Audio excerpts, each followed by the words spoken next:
J'ai réalisé que j'étais créateur de ma réalité. J'ai réalisé que je suis Dieu finalement. Puis c'est un éveil qui est complètement fantastique à réaliser. Mais sauf que ce que je constate, c'est que bien souvent, ça crée une forme de pression. Parce que vous ne pouvez pas imaginer le nombre de personnes que j'ai dirigées vers des soins psychologiques à la suite de cette réalisation-là.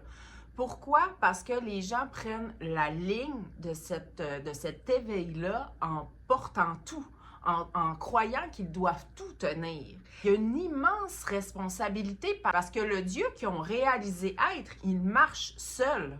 Dans la vie normale, on a tellement appris que pour avoir des résultats, il faut faire des choses, il faut être en mouvement, il faut être performant, il faut travailler.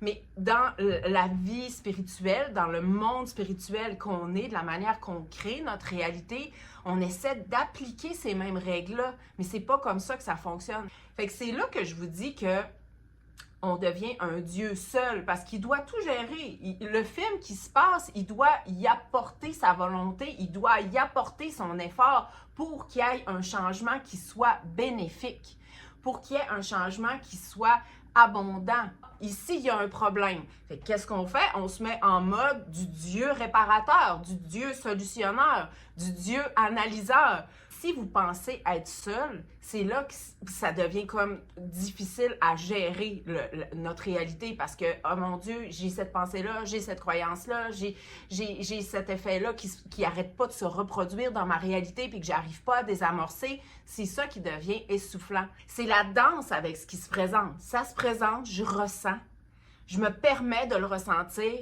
et c'est comme ça que j'arrête d'être sur pause sur l'image de mon film et que la séquence peut continuer.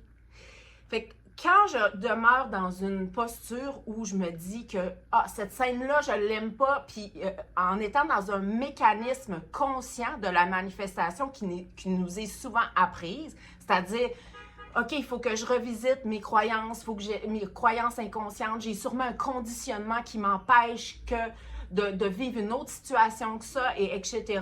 Là, je suis en train de continuer à maintenir le film sur pause parce qu'il y a une erreur. Donc, je dois agir, je dois me mettre en mouvement.